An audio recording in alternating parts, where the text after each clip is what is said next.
Tabari, welcome. This is our second attempt because my internet decided to just go out last time. So thank you for doing this a second time. No problem. I mean, things happen. I mean, the Cleveland Browns won in prime time. So I know, in the middle of a snowstorm, no less. Yes. And I know this much. As a single man, if I can find someone who loves me the way that Jameis Winston loves playing in snow, I will have a great relationship. That man is a walking inspiration / comedy meme. And you might get both at the exact same moment, because you might find yourself giggling and then looking at yourself going, well, I don't know if I love anything this much or if I feel this dedicated about anybody. So Jameis is the gift that keeps on giving, usually interceptions, but sometimes actual wins for his franchise. Well, that was great. Yeah, I couldn't believe how snowy it was. Like, all of a sudden, it was just like blowing snow. Like, what the heck is happening up there? Yeah, that's that lake effect. Yeah. I mean, because I've been in Cleveland and Buffalo before, and everything that happens weather-wise, it just goes to lake effect. You know, they'll be sitting there like, oh man, I can't believe it was 50 degrees yesterday. Well, that's that lake effect. I mean, they'll blame lake effect on anything, but like, man, did you know I got laid off? Man, it's that lake effect. Just, just anything they can will get blamed on the lake effect. Like, son, did you fail this test? Hey, Dad, it's that lake effect. Oh, yeah, well, I'm about to rain down on you like a lake effect. I'm going to keep it clean for your podcast. But you get my point. Yes, exactly. Yes, lake effect. I wish we could blame shit on lake effect, but I guess not. I mean, I live near a river. There's no river effect. There's a river effect. It's usually somebody got drunk and then end up falling into it, and now we got to do a search party and a candlelight vigil, and then we got to get like a bad acoustic rock song. I'm glad they don't do that with rap songs. Like, there's no like when Diddy tried with the "I'll Be Missing You," and we now know what happened with Diddy, so I think we will be missing him. But you actually have things you want to talk about, so let me quit riffing. I like talking about lake effect and all that shit. Hey, I'm just saying. I used to remember there was the Ricky Lake effect, but that was when we had bad reality TV shows. And now I blame Ricky Lake for all of these bad shows that exist now. Her and the late Jerry Springer, may he rest in peace, watching people fight, trying to get into heaven before God kicks them down to hell. And then he's like, well, come on out. And then St. Peter's acting like the bald dude who got his own spinoff show. And nobody asked for that bald dude to have a spinoff show. You know what the bald dude's name is? No, what was it? Exactly. Oh, yeah. I don't get it. Yeah. It's like, sorry, bald dude. You couldn't get work as a reboot of Kojak like Telly Savalas, but I think Steve Wilkos. Oh, there you go. Oh, that's right. Right. Okay. That's right. Yeah. Yeah. Let me pause before the Steve Wilkos mob comes after me. I mean, I guess I should be careful if I go into like a Lowe's and I'm near like a bunch of stacking folding chairs, because someone might throw one. This is for Steve. How dare you disrespect the Wilkos? Oh my gosh. Too funny. Yeah. Well, Tabari, I've asked you here today to ask you what you have from your junk drawer. What are you willing to share today? Well, see, I'm glad you put that last caveat on the end. You should probably do that for all your guests, especially, in this day and age, because they might be like, well, let me show you this. And now you got a scandal. And, and I don't think you got Kerry Washington on it when I say that. But be that as it may, I try to be fairly organized, which is why I'm glad I have my nice comedian virtual brick wall up, because I need to organize some things. Because I hate being disorderly, cluttered, or anything of that nature. But when you own a home, you never get done cleaning. All you are doing is dusting in between the next dusting. I know this much. I will never buy glass tables again, nor will I buy dark black tables or any like entertainment centers? I know a lot of people like to hang the TV on the wall, which I'm always worried about falling off the wall and then it shatters and you got glass and LED. Put it on a nice, stable piece of land. I don't know how anybody in California could have the audacity to put a TV on a wall and if you live near a fault line. I'd be like, really? You just playing with your Best Buy credit card, but I digress. So, the one thing that I have a lot of is something that I had mentioned before on the episode that is now lost, like Evangeline Lilly. I grew up 80s, 90s, and I am a sports fan. And like many young men who grew up in the 80s and the 90s, I collected sports trading cards. And the companies realized that a lot of young men were collecting sports trading cards. So they began producing them literally by the millions and just flooded the market like the Titanic, and I mean the actual ship, not the one with Billy Zane, who, why was he the villain of that movie? Can anyone explain? First of all, his wife, or soon-to-be wife, is cheating on him. Second, I'm going to say this, ladies, she went for the poor dude over the rich dude. That's hustling backwards. That's straight hustling backwards. Also, how did he get a gun on a ship? I know there was no TSA, but didn't he have a gun? I was like, what is happening on this boat? That's why there were no black people on that ship, because the first black dude that tried to get on saw the gun. He was like, that white man crazy. It's 1914. I'm not getting on this boat. I know what happened the last time black people got on the boat with crazy white people, and it didn't work out well for us. But I digress. That's right. I'm just going to make your whole podcast audience be like, we love this guy, or writing letters. I love it. I love feedback letters. Yeah, or email. Yeah. See, I'm old. I said, right. You know what I'm going to do? Home and pigeon. All right, Birdie, go tell him this sucked. And away you go. Then again, if Mike Tyson can have pigeons, I mean, why can't I? He's got everything. Yeah, except for a winning record on Netflix, but we ain't gonna talk about that. Oh my God. That was just, I'm so glad I don't have Netflix yet, because I have every other streaming service and you can't watch everything. People are like, first of all, the people are sitting there going, what is he gonna talk about? He's riffing too much. I'll get back to it. We got to fill an hour, people. We got to fill an hour. Or however much time your attention span allows. But yeah, when someone says, have you seen this show? I'm like, no, there's too many. There's too many shows. I could be on a comedy show right now on somebody's network. I wouldn't know it. They'd be like, Tabari, did you see you? No. And I know I didn't get a check. So it's ridiculous. That all being said, I collected trading cards, and in 1989, there was a new trading card company that debuted. The company was based out of Carlsbad, California. And the only reason I know that is because I looked at the cards and I thought to myself, where is Carlsbad, California? It literally sounds like a city named after a bad problem child. It's like, Carlsbad. Well, now he's got his own town. We had to kick him out of this one. I don't know where Jimmy Good, California is, but maybe Jimmy Good has water and no wildfires. That's right.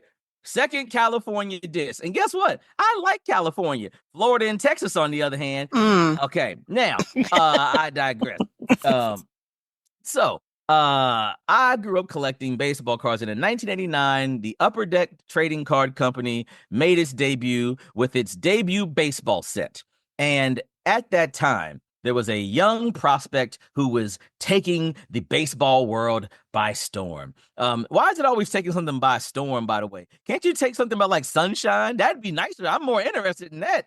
Like, he took the world by sunshine, but like, for real, I wonder why I still had flowers blooming in November, which I do right now, which is ridiculous. I should not have flowers blooming in November, but hey, there's no climate change. Just change climates. And for people that don't understand what I mean by that, you're not smart enough and you need a friend that went to college. Anyhow, I was chasing the top card in this set in 1989, which had a connection to me for two reasons. For one, I was a big, and still am, a fan of the Seattle Mariners Baseball Club. The Seattle Mariners were founded in 1977. I was founded in 1977.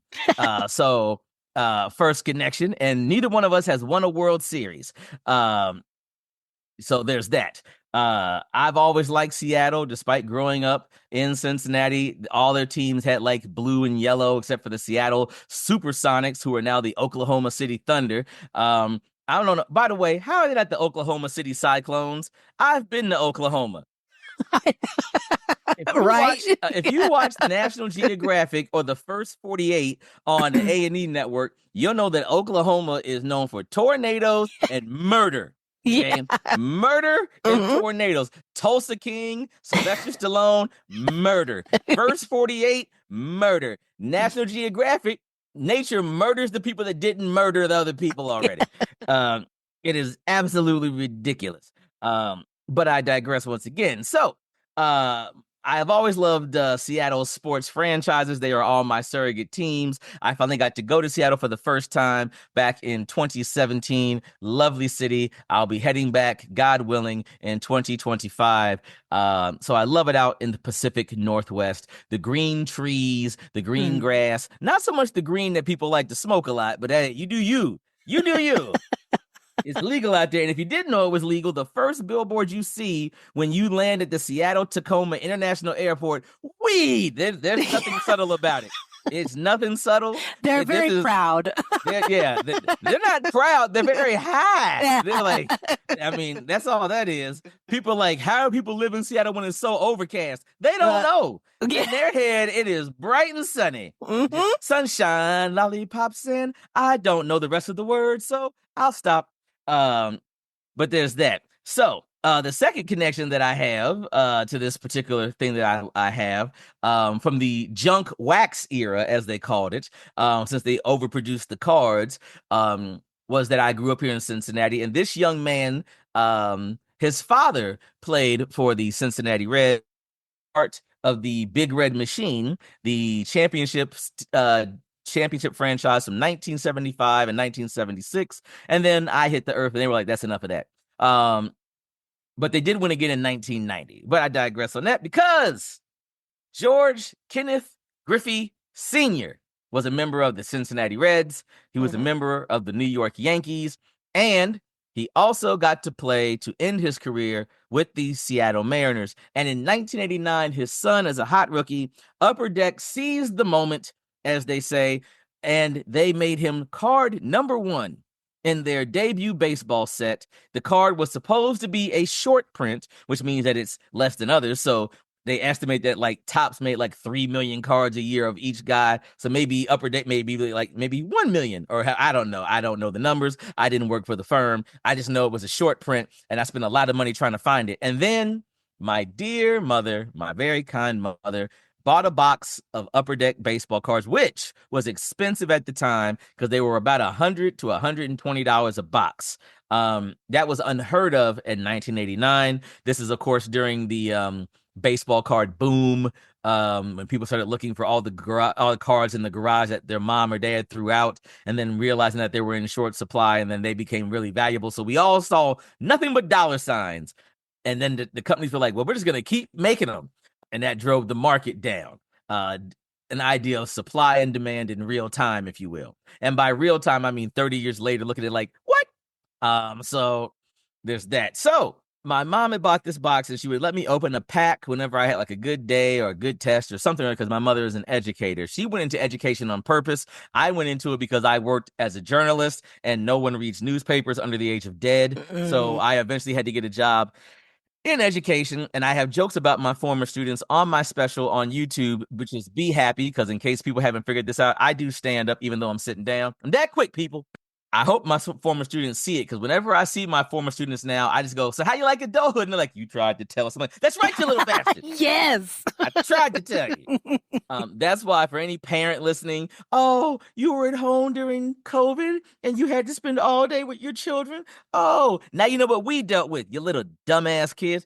All right, let me digress. So one day, I opened a pack of 1989 Upper Deck. These were in sealed foil packs, which was fancy like a Drake record at the time. You know, Drake before the Kendrick Lamar situation. And for the non-hip-hop or African-American listeners, if you don't know who the Drake versus Kendrick Lamar situation is, imagine Donald Trump versus pretty much everyone he's ever met.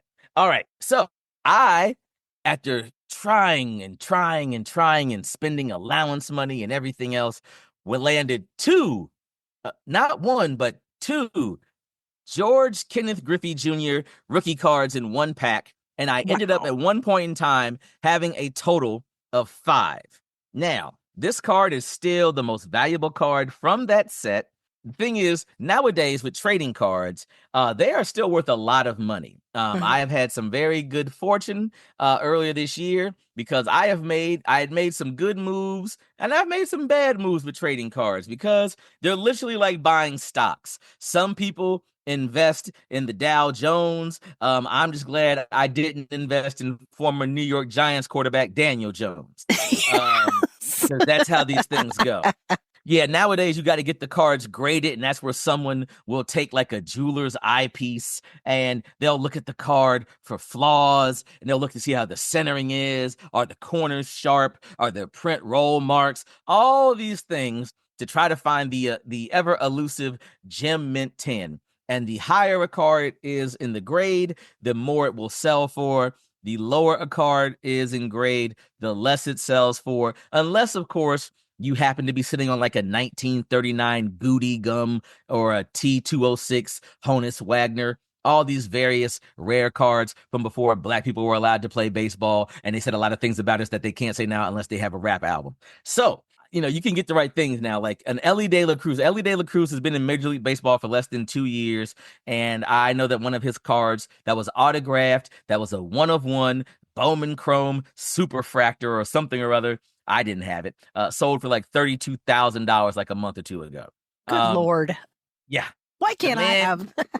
The man can't even rent a card enterprise yet, but his cards are selling for the price of, well, I mean, the way inflation is, I guess, what is that, a Honda Civic with 4 doors? Yes. Give you the extra, a good Honda Civic. The good one.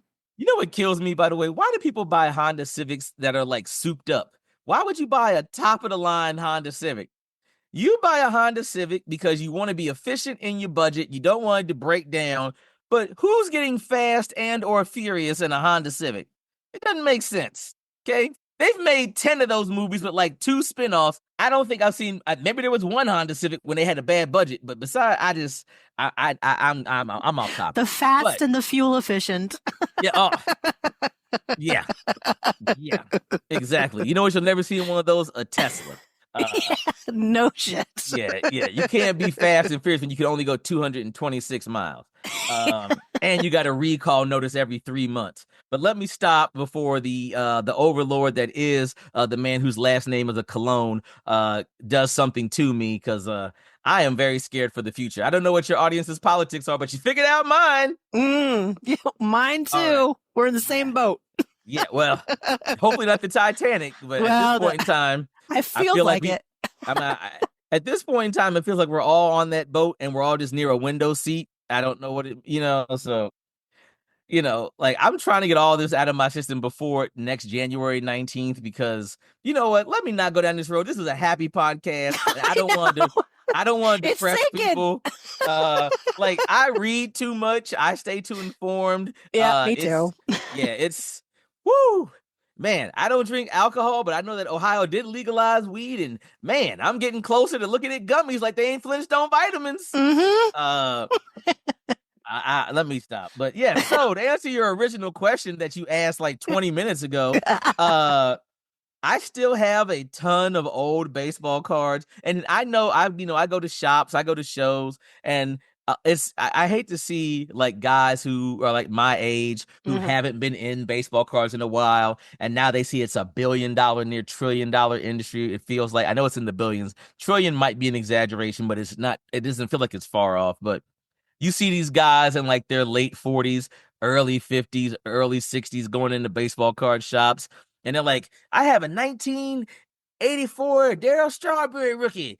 And they'll be like, fine, here's $15. And they're like, what? Because there's just too many of them. Yeah. The market got flooded. And even if you get them like at a graded Gem Mint 10, you might get like a couple hundred. Like this Griffey, I know that if you get this Griffey card and it came back as a graded Gem Mint 10, This might be like a $500 to $1,000 card if it was a graded Gem Mint 10. I know I don't have a graded Gem Mint 10 in my possession.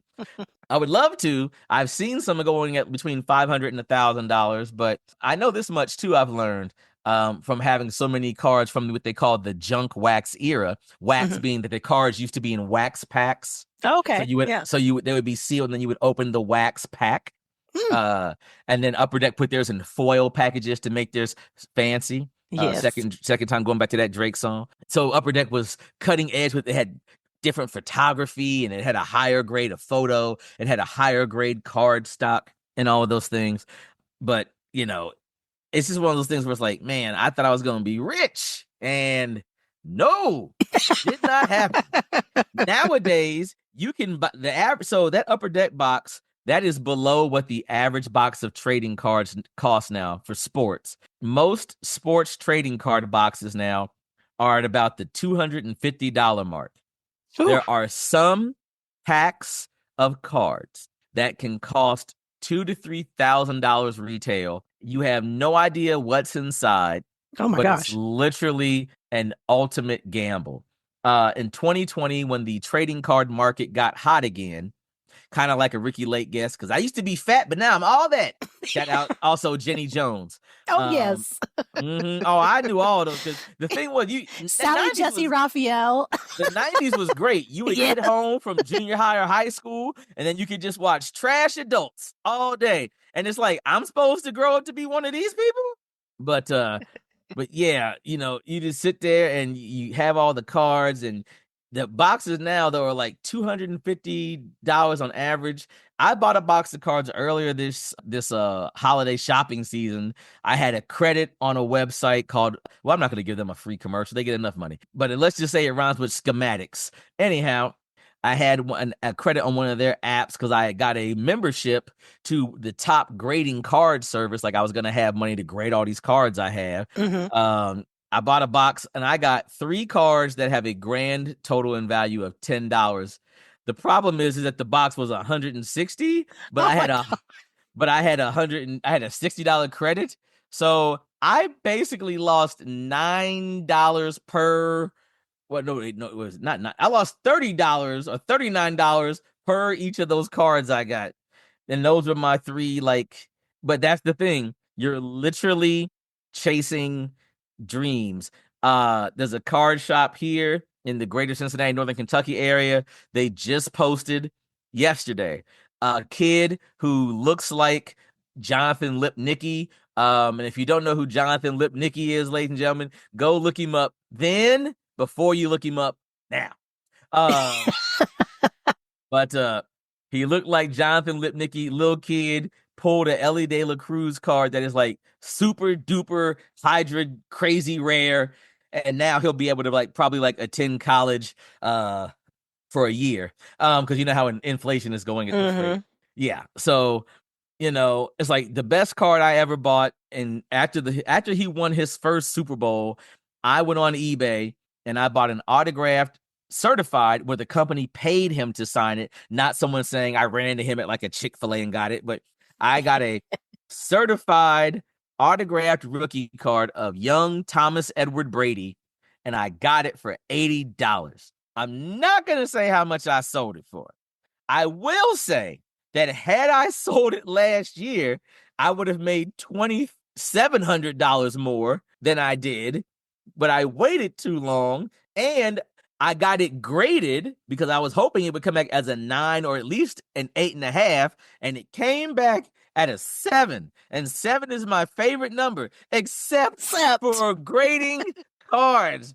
Anything below a 9 is like almost death unless it's older, and then unless it's like a star player, because like I have a Kobe Bryant autograph, that was signed. I got that from a card shop in the early 2000s for like maybe $60 worth of trade with the shop.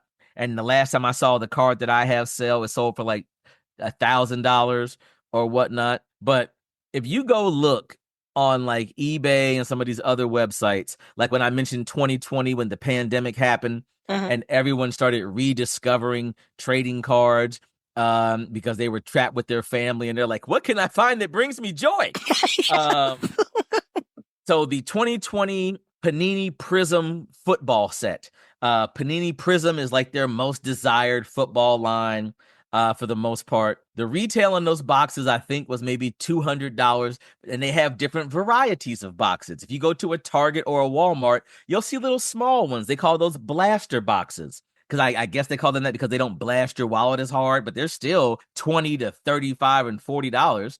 Yeah. Then you will have what they call the mega box. The mega box, usually there's like one autograph or one memorabilia card. Those among collectors are called the hit cards, because those are the ones you want to get, and you want a good hit of a big player or a hot rookie. Those can be $40 to $100. And then you have the hobby box. The hobby box is for the diehard enthusiast. The box I bought earlier that I mentioned that was trash was a hobby box.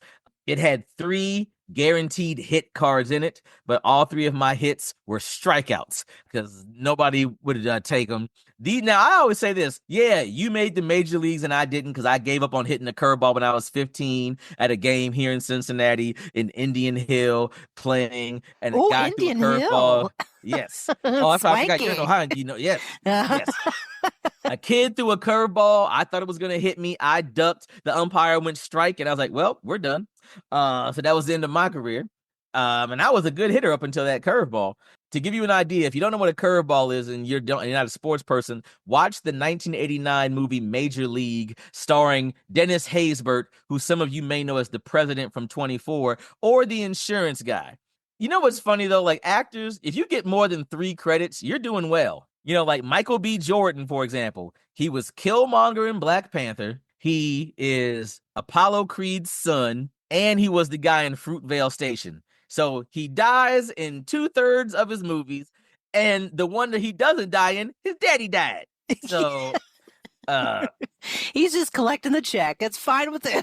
Yeah. You know what's messed up, and I shouldn't even say it, but I already opened my big fat mouth. One of the autographs that I wish I had, because I'm an autograph collector, which is what the hit cards are now, is like autographs, and the more rare it is, it's numbered 1 of 5 or whatever.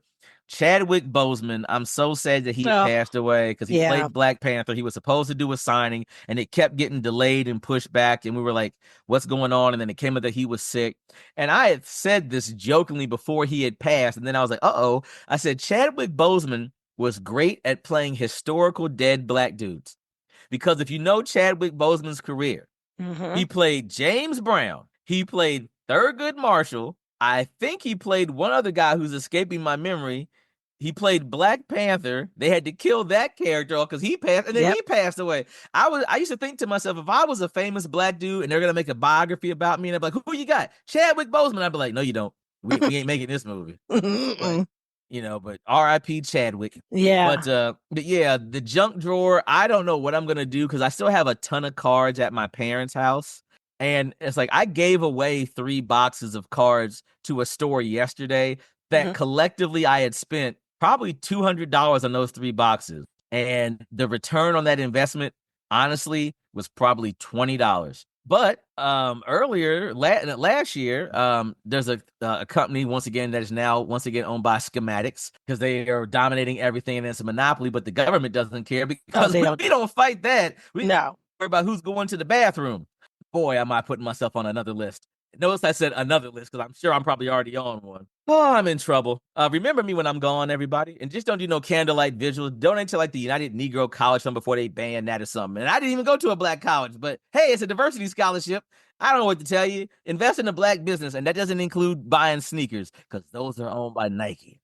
As I say that wearing Jordan, because I am a hypocrite and I'm an American. I am so in trouble. I got to quit flapping my gums. You're on every list now. You cannot. I hate to say this. I hope this podcast doesn't go well. I hope you don't get. I don't want people. They're gonna be like, that Black guy was funny. Too funny. Like, oh no. Like, oh God. Well, you know what? I just stuck my big fat foot in it now, and I wear a size 14, so I'm gonna be choking for days. Yeah, I'm not proportional. I'm 5'8" on a good day. I wear an XL glove. I've said, people, I can't get in fights. Not with anybody that I think could beat me, because I'd be like, sir, look, I would love to fall. I respect your punching power, but my balance is excellent. I'm sorry. Sweep the leg, do some Cobra Sweet. Kai. I'm sorry. So yeah, the 2020 Panini Prism football, $200 retail when it dropped. Then Joe Burrow and some other players started getting hot, and people started getting investing. The average price for that box now, unopened, is like $26 to $3,600. Oh wow. No idea what you're going to get in that box, but it's the idea of prospecting. And this is the thing that I learned over the years that really came into focus for me during the pandemic. Because I had mentioned before I mentioned the Panini, and then I got sidetracked and I mentioned something else. The thing that I was going to mention, Schematics owns a trading card company, which is very well known now. They've changed this thing. They have a program called Tops now. They make cards based on the previous day's events or whatever. I bought a card once. It was an autograph card. It wasn't that expensive for what cards are these days. And you could get any different number out of 99, numbered out of 50, numbered out of like 25. I hadn't opened the pack. You didn't know what you were going to get. I got the pack. I was just going to store it. Hadn't opened it. And I was going to try to sell it on like a Facebook thing or whatever. And I was going to make a post. Hey, who knows? You could maybe get the one of one. And something told me, hey, man, you already paid for this pack. You should open it. And I'm glad I did. Because guess who had the one of one? The only one of this card ever made and that would ever be made. Shut up. You got it? Yes, I did. Oh my God. I no longer have it, but let's just say the joy that came from no longer having it outweighed the joy of keeping it. No doubt. You have your favorite players and things of that nature. So some people, you'll be like, okay, I'm keeping this.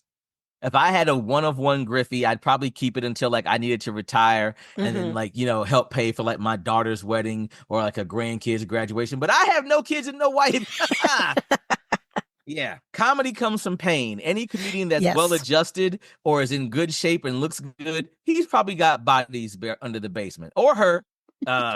Yeah. I'm just saying, there's a comedian that's real popular that's also from Ohio that ladies think is real sexy. I don't know anything about the man. I'm just saying Ted Bundy was also cute and attractive to y'all. I'm just going to throw that out there. He had such a kind face. Yeah. The fact that women, and I'm going to say it, women went crazy for that Ted Bundy documentary. What is wrong with y'all? That's another podcast. That's another podcast. They say that about the Menendez brothers. I'm like, dude, it's nutty. It's like whenever I see a hot woman that gets busted for having relations with an underage student, I'm like, I'm grown. I have a credit score.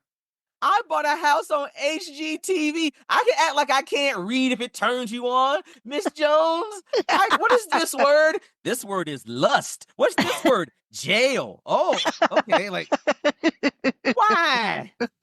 Why? I feel like Nancy Kerrigan. Why? Also, what is she doing now? I know there was like some documentary, but it's like, that was like a weird peak of life. Mm-hmm. You know what I mean? It's like, It was like you were if I was at a Home Goods, because I am domesticated, and I saw Nancy Kerrigan walking, I'd be like, why? Like, that would be me. Like, why?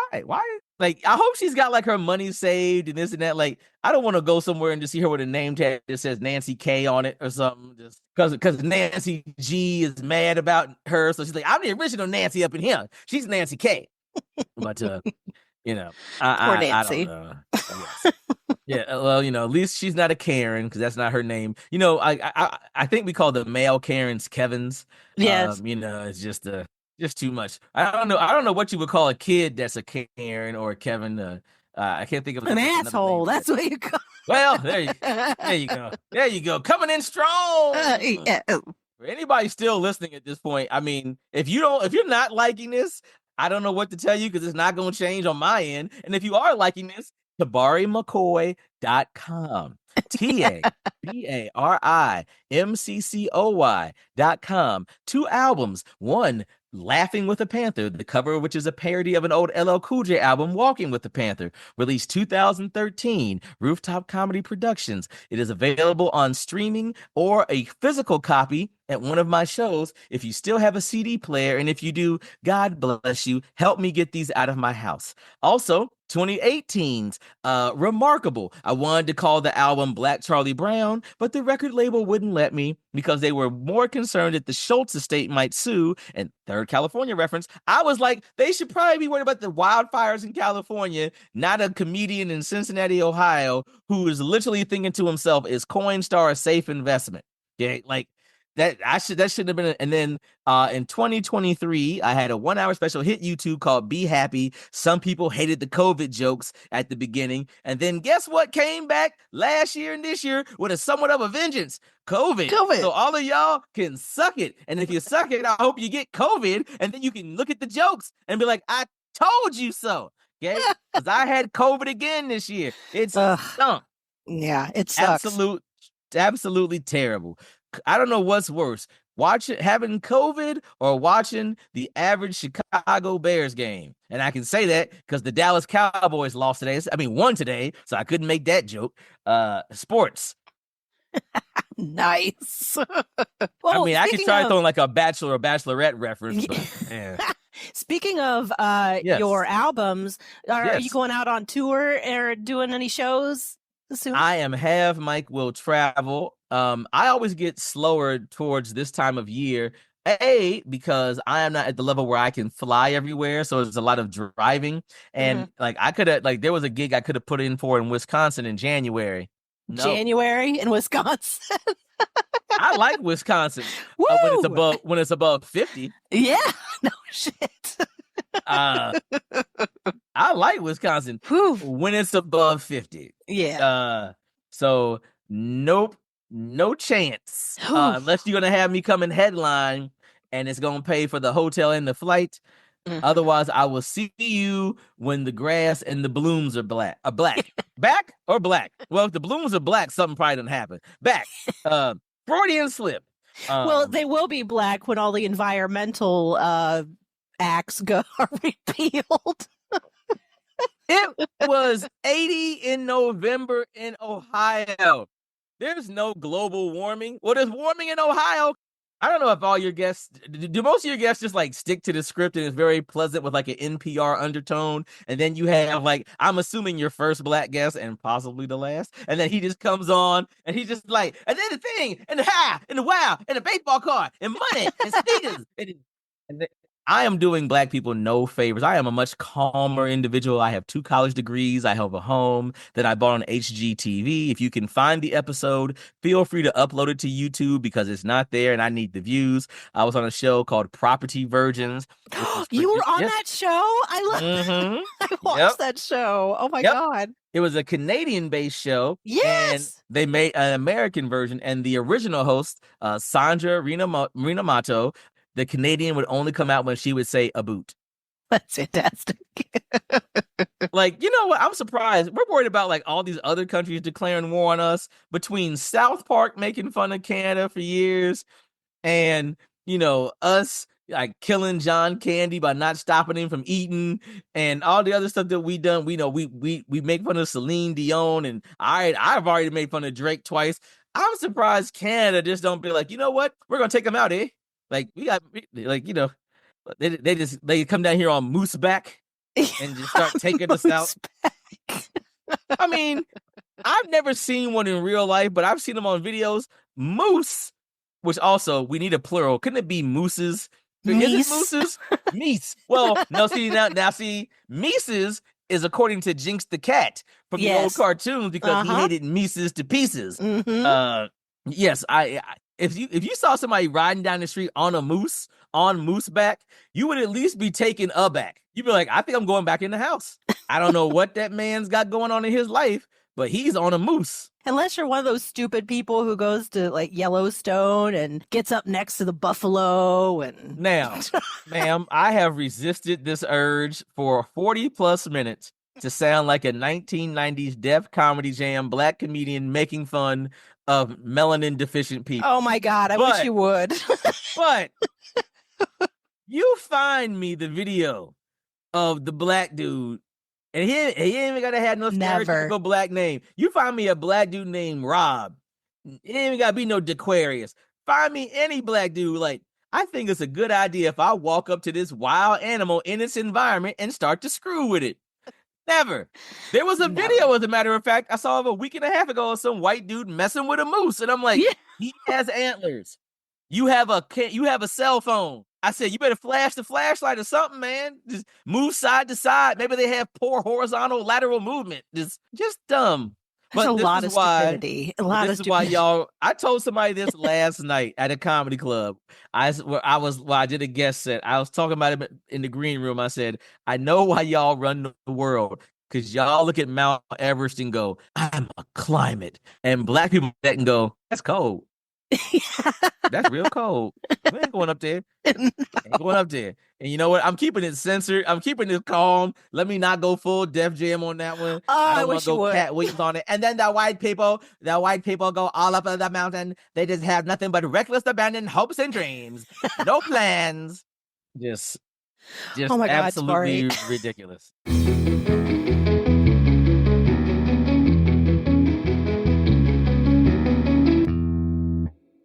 Well, I'm an only child. I'm as single as a sandwich at Wendy's. It's a Sunday afternoon. All I'm gonna do for the rest of the day, I got some writing I can do. I got some gifts I can wrap. I got some laundry to finish. I ain't got nothing else happening right now. I mean, I gotta go see my parents. But besides that, this is it. Like, and I do too many jokes about being single. And I had one female comment say, "You sound so harsh," and I'm like, "No, I sound fair and frustrated. There's a difference." Plus, You should run on a campaign, fair and frustrated.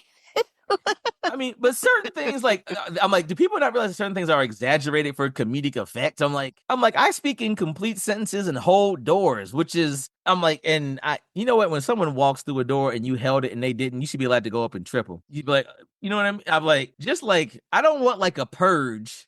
I don't want a purge. You know, although someone who's now got a lot of power made an allusion to. Okay, man. So, what's your favorite candy? I like Three Musketeers, Tootsie Rolls, cherry flavored. Oh yeah, I like Three Musketeers is probably my favorite candy bar.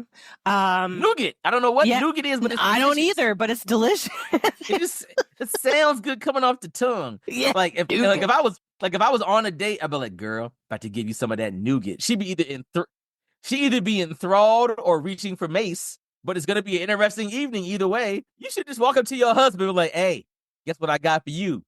I got some nougat. And he'd be like, ladies, if you want to mess with a man, y'all be the aggressive ones, because that's not how society has set this up. You guys are equal to us. Be disgusting. Be crazy.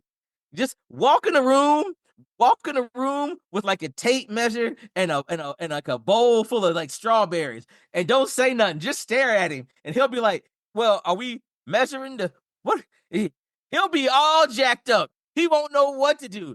You know what you should do? Just walk in the room, just eating a donut. Nothing on, but like underwear, no bra, and a donut, and just stare at him. And that'll just do take it. slow bites. Slow bites. And make sure it's got like a thick glaze on it too.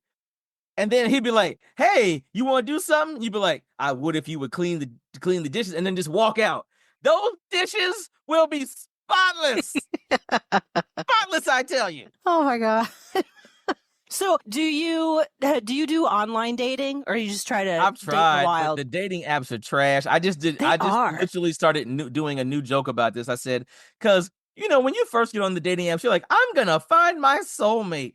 And now what people do on a dating app is like everybody else. They're sitting on the toilet, at work, or at home, swiping.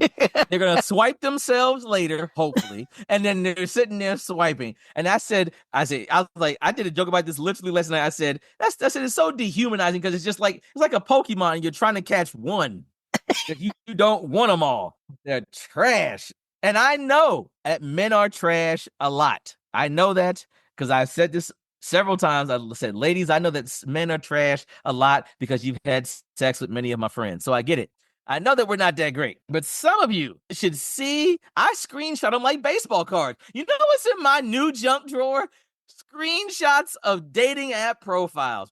And people be like, well, Tabari, how's yours? Mine is simple. I have a fun one. I have a serious one. I have me winning an award for the day job because comedy doesn't pay the bills. So it's like, I have a respectable profile. And they're like, he looks respectable. Next. Ooh, look at this guy. He's got a snake tattoo across his nose. It's like, What is wrong with y'all? You don't, I mean, like I have so many jokes about the day. Some other comedians beat me to the punch on some of the topics that I've seen. And I'm like, man, I wish I got that one out there first. But like, it's just so, I can look at a picture. I've been on dating apps so long. I can look at a picture, tell you her political affiliation, if she believes in God, if she smokes weed, if she drinks, if she has kids, if she also, ladies, you don't have to mention you want to travel the world and I've been to this many countries or this many. Because guess what? The dude that can afford to take you to the rest of them ain't on the dating app. Okay? He is sitting in a suite. He is sitting in a suite at a baseball stadium, robbing his employees of their 401ks while getting ready to cheat on his spouse and or girlfriend. Okay? He's not on a dating app going, oh, wow, she's been to Iceland and she's been to Finland and Greenland. You were in no man's land because he can't afford you. Okay? Stop it. All right? Just stop it. Also, ladies, this sentence, I don't need a partner. I want a partner. I'm like, what you need is a rewrite. And you need a partner that can make you not sound as aggressive. And like, well, I know what I want. And it's like, yeah. I get that, Eric Cartman, but why don't you slow it down a moment and not come out the gates guns a-blazing because you just listened to 3 Beyonce albums and 2 Taylor Swift back to back to back to back to back to back. I think I forgot a back. But in any case, just don't come out the. I'm like, okay, I get it. You're self-assured and you're independent. I get that. But coming out the gates that aggressive, I mean, you coming in real hot. You know, and I tell you this, I know guys in trash. I've told this in many of my shows. I go, hey, white dudes, here's one for you. Stop holding up pictures of fish. For some reason, white dudes love going fishing on dating apps. I don't know. If I go fishing, it's called Long John Silver's. So I don't know. That would make me swipe. I wouldn't want to. Hey, you know what I should do if I did a dating app? I need to update. I'm going to do nothing but comedy photos because women say they want a man with a sense of humor, which is why they think Timothée Chalamet's gorgeous. Right. And I can't think of like a young, hot black actor because have you noticed there are no young, hot black male actors? Black dudes don't get famous till we hit 40. Like Michael B. Jordan might be like 38. And he might, but young, there's no hot, young Jamie Foxx, old. I mean, I can't like Denzel. Denzel was born 30 and Morgan Freeman was born with an AARP card. There is no The Rock. He's 51. There's no young, hot black male actors on the scene. You're right. They are. They're like starting their 30s. Yep. We get to be background characters for so many years. And then they're like, well, the last old black dude died. All right, you're in. You're in. But there's no hot, young black like Anthony Mackie ain't young. No. Anthony Mackie was Papa Doc in 8 Mile. That was 2001, back when he was getting dissed by B Rabbit.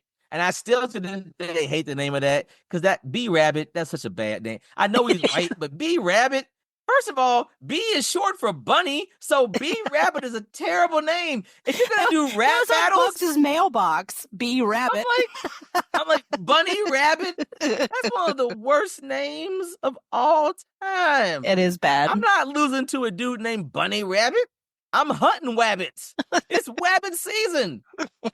And I like that movie, but that name always bothered me because I'm like, call him Casper or something. But like, you know what I mean? Do that. We get it. He's white in a non-white sport. You know?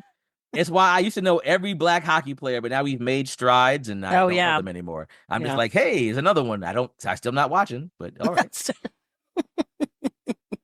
When I did my podcast actively, I interviewed the young man from Cincinnati who became the first black play-by-play announcer in the NHL. A young man named Everett Fitzhugh. Very good dude. I hope I had the title right. I don't think he was. I think he's play-by-play. But yeah, I was very happy for him. Yeah. But I could watch hockey in a little bit in the 80s when I played Blades of Steel on Nintendo. But you know what it is?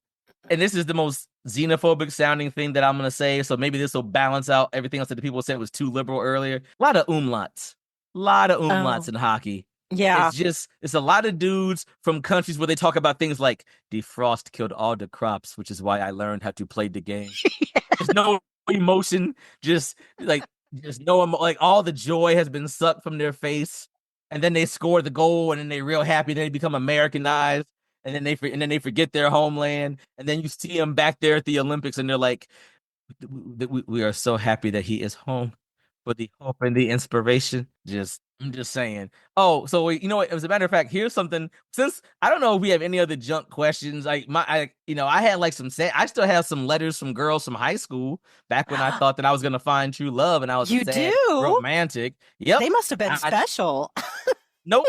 None of them liked me the way I liked them. I was just Aw. Ducky and 16 Candles. Whatever the black equivalent was, I guess Nick Cannon's Love Don't Cost a Thing. Because we only have two mainstream Hollywood young black romantic comedies. There were 16 Candles and She's All That, and Can't Hardly Wait and American Pie. The black ones are Love Don't Cost a Thing with Nick Cannon before he started popping out too many kids out of his canon, and the Save the Last Dance. Though that's it. That's it. Yeah. I mean, now people say Love and Basketball. I said young Love and Basketball is like college, almost higher. So that don't really like count for me. And then The Best Man, they get married. Ain't nobody in high school getting married, so that don't count. But they don't make like young teenage romantic black films. I don't know if we have any young romantic Hispanic or Asian films. I know they made the one Crazy Rich Asian. Oh yeah, but they were in their 20s and 30s. So that don't count. No. You know what we need to make before it's illegal, I guess, because who knows what the future's gonna bring. We need to make. I got it. We can make our Oscar-winning film. Okay, we're gonna have a young Asian chick that grew up blind in Jamaica, and she's gonna come. She's gonna come to America, right, for like some type of eye surgery treatment, and then she's gonna discover that her doctor is a half Hispanic, half Native American dude, but he's in a relationship with a black guy. But then that black guy and the half Native American, half Hispanic dude, he break up with him. And then when he breaks up, he runs to find her because she's going to have her surgery. But he's not the one that's doing it because like he got busted for like some type of ethics violation. White guy ratted him out. And then he comes back and saves. And the movie will be called Love at First Sight. We win all the DEI woke awards. We get Olivia Rodrigo and Chappelle Roan on the soundtrack with Billie Eilish, and then Fox News bans me from every media platform possible. And then I retire and I move to like Switzerland where I become El Negro Kingo or something. With it. Like, oh, he's the Black King. I don't know. I don't know what to call it. You can sit on a pile of your baseball cards. Well, I eat nothing but delicious, rich, creamy nougat. Nougat. Exactly. Nothing like a nougat. Yes.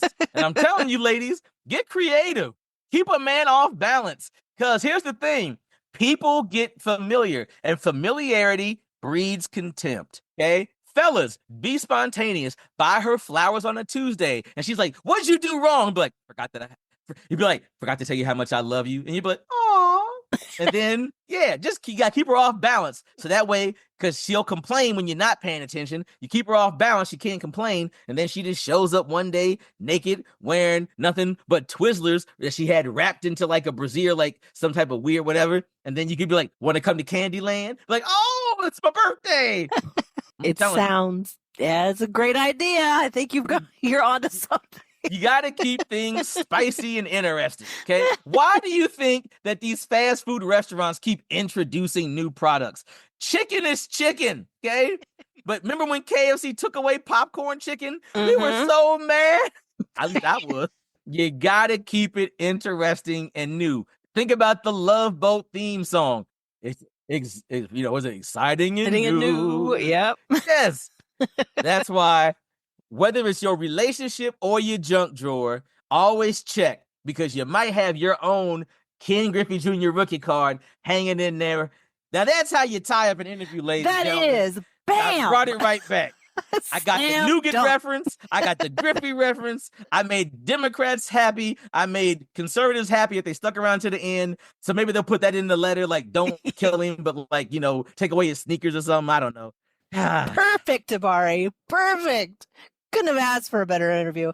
I am so appreciative that you agreed to do this because I know you know my husband first and foremost. So you're here's the thing. I kind of know your stranger. Husband. I kind of know your husband because in collecting circles, I'm the black one. Usually when I go to events, seriously, you have people come to me because black people don't do this because like we have too many things to be serious about, and we don't have a lot of disposable income. But that's because of society. You know what? That's a whole other podcast. But they'll be like, "You're Tabari, ain't you?" And I'll be like, "Uh-huh." Yeah, because they know. Like, they'll see me on Facebook. Like, I'm the black one. If you're in the 513 to the 614 to whatever Cleveland's area code is, because I don't get booked at the Improv up there no more, which is now a Funny Bone, and Hilarities just won't have me in. I'm the black one.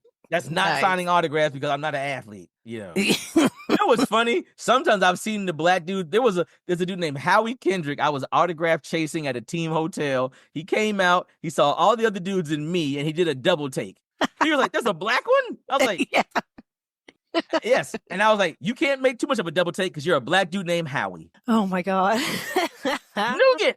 Nougat. You just gotta get like t-shirts printed and just have like catchphrase, just nougat.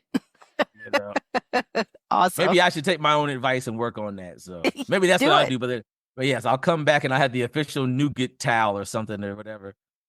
Actually, I'll have a t-shirt of a silhouette of a woman, and she'll have a candy bar in her hand or something, and then it'll say nougat, and it'll be the world's greatest selling inside joke for you and I guess however many people listen to this. All right. Not very many, but who cares? There you go. So I'm done. All right. Well, Tabari, thank you. And again, tell people where they can find you and find your stuff and listen to you. Yes. So Tabari, Tabari McCoy. And if you can't spell McCoy, how'd you find this podcast? But TabariMcCoy.com, at Tabari McCoy on Instagram, at Tabari McCoy on Facebook. I'm going to start making more TikTok videos because you have to. I am no longer using the platform that was formerly known as Twitter. So you ain't got to worry about me on that. I'm joining Blue Sky, which sounds like the drug from Breaking Bad. So that'll be at Tabari McCoy. Upcoming shows, if you're in Cincinnati, I don't know when this is going to drop, but I have shows in December. December 4th, I am closing out the open mic at Go Bananas. It's an open mic, so there's going to be a lot of bad comedy. I'm closing it out at the end for the day after my birthday. I got new material that'll be good to come out to that. I'll be in Dayton on the 11th or 12th. It's one of those 2 days, whatever the Wednesday is. I will be closing out another open mic in Louisville. Once again, it's on a Sunday. It's a booked show, not really an open mic. So they booked people that they're trying to get some more spotlight, and I'm going to close it out because I regularly perform there. And on New Year's Eve, I will be in Bloomington, Indiana at the Comedy Attic featuring for John Handcuff, friend of mine. We got 2 shows at 8 and 10:30. Would love for those to be sold out. I haven't been there in 2 Olympics, so that's 8 for anyone that doesn't do math well. And 2 summer or 2 winter, you pick your favorite. But yeah, so I'm looking forward to that. So please come on out. I got merch. You can say hi. I'll take photos. I will not be a co-signer on any loan, but we'll be good. Sounds good. All right. Tabari, thank you. And ladies, slide in them DMs. Yep. But I mean, within reason. I mean, if you can't slide in real life, you might want to work on that and get the fitness together. I'm not a sizist, but I mean, and also like older women, keep it reasonable. Like I'm in my 40s, but I had a woman hit on me once at the Dayton Funny Bone that was so old. I said, "Ma'am, if you saying we shall overcome, I won't. Like you way too old for your boy." Although now I can get girls in their 20s because they're like, "You're so mature." I'm like, "No, I'm too old and tired to run and do stupid stuff." Like old men aren't mature. We're tired and we're like, "You want me? Fine." Taking the jersey off. I am no longer in the game. You got me. Oh my gosh. Well, Tabari, thanks again for coming to the junk drawer. I appreciate it. Mike and I are going to come and check out a show when we can because you're hilarious. Thank you. Please tell other people, because comedy these days is not about talent. It's about putting butts in seats. Yeah. Well, we will. I'll do what I can for you. So thanks so much. And to everybody, we'll see you next time. Bye. Love at First Sight coming 2030.